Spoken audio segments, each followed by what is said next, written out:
Anong ginawa niya ni Yuri? Nagsimba, Ano pa? nag-grocery at nagluto. What else? Nagkwentuhan at naningin ng pictures. What else? Wala na. What else? Wala na. Meron pa ba dapat? Don't lie to me. Nag-kiss. Why are you doing this to me? You're mine. Only mine. Everything about you is mine. No. No, I'm not. Hindi ako gamit, Kiefer. Hindi mo ako pagmamayari. Why? Because you like Yuri? Oo. Kaya nga tinanggap ko yung alok niyang kasal. Liar. You can't lie No, I'm not. to me. Totoo yung sinasabi ko. And yet you responded to my kiss that night. You responded to my touch and you moaned my name. Tapos sasabihin mo, gusto mo si Yuri? Eh ako, ano ako sa'yo?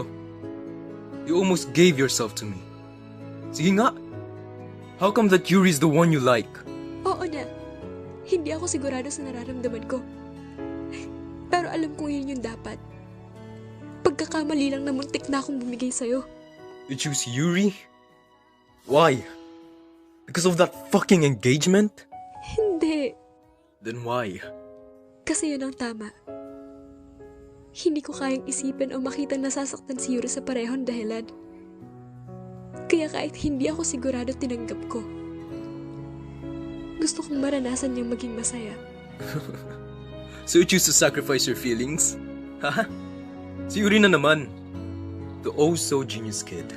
The good boy. The heir of Hanamichi. Yuri who's loved and cared for by a lot of people.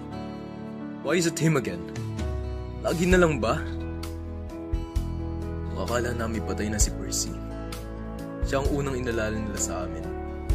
Pero ako, ano? Nothing! Lahat na lang sa kanya. And now, even the woman that I love. Me, who doesn't have a mother by my side. A father who will guide me. And I'm taking care of my siblings for so fucking long. Wala man na nagtanong kung okay ako. Pero siya may galos, halos isugod nila sa ospital. Kulang na lang sambahin siya ng lahat eh. Tama na. Please. Huwag naman pati ikaw, JJ. Please. I can't lose you.